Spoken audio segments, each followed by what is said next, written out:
Yeah, listener. Well, when you love something, it comes across, I think, to the listeners. And I love fighting sports. I've done it my whole life. Karate starting at like 11, wrestling starting at, first grade.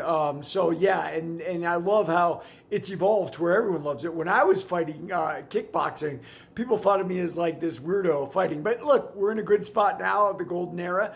And one of the things I love about it is what you're talking about right now. Look, you have your own favorites. Like Charles is your favorite. You think Hazmat is going to win. You're polar opposite of what I think of the fights. But that's great, man. And that's awesome. And here's the thing I know about fighting more than anything.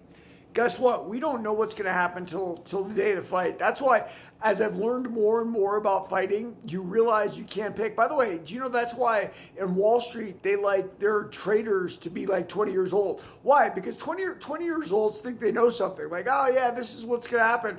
The guy who's wise and experienced knows there's evidence for both sides, and you have no idea what's going to happen. What's most important about what's going on with all these fights, whether we're talking about Oliveira versus Topuria, or whether we're talking about DDP versus Hazmat, is that there are so many stars now. So the Chuck Liddell, the Conor McGregor, the Ronda Rousey days where there was one star that polarized the entire system is gone. And Dana loves that, right? Dana's got a lot of people to work with. And he'll use people like he used Alex Pereira, right, to save a few situations he was in. Now, Pereira doesn't want to fight at 317. Well, screw you. They have a big blowout on the internet over it. But listen, man, there has never been a more golden age of combat sports.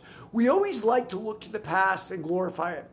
In boxing in the 1920s, the neighborhood rivalries between ethnicities, oh, that was the golden age. Now, when you get to boxing in the 70s, when it starts getting publicized and whatnot, people talk, oh, boxing is sick, all the way through the 90s, oh, boxing is sick. Let me tell you something. Boxing has never been healthier. With the Sheik getting involved and getting rid of just Arum and King, having just two promoters, and that's because the wealth in society has grown, the opportunity has grown for everybody. But make no mistake, as far as combat sports goes, it was Dana and the Fertittas sticking with the UFC that raised all ships, and I find it hilarious because there was a time back then, I was always a boxing fan, but true boxing fans that didn't have any love for martial arts hated MMA. And they used to make fun of UFC and what it could do and whatnot, especially when Brock Lesnar won the title, because that was like proof to them that it was fake, right? Like, oh, but nobody could win the heavyweight boxing title in just like 3 years of training, ignoring the fact that Lesnar had been a wrestler his entire life.